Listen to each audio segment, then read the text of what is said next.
down to one of the most famous corners in Grand Prix racing, Klopp's Corner. Isn't quite flat out in the Grand Prix car now. Yeah, it's just down one gear, and then back on the power.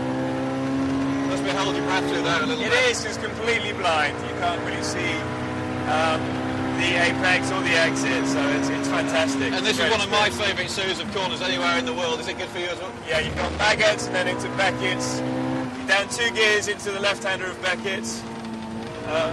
Very twitchy there in the wet, as you can tell.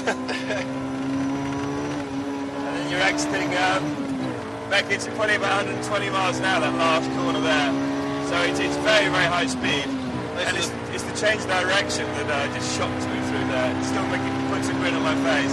And then you're down Hanger Straight, down into Stone, which is a pretty tough corner because it's you're braking while you're turning in, which unsettles the car quite a lot.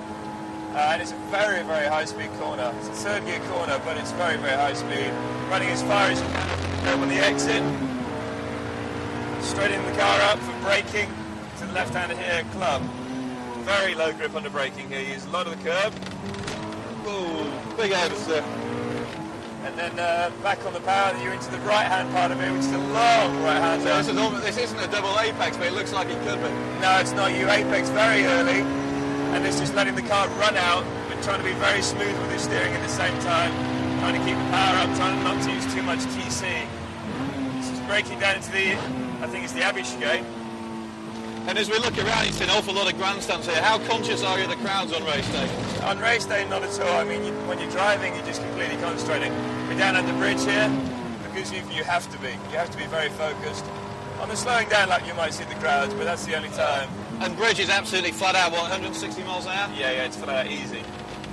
In the wet, it's a bit different, and in a road car, it's very different.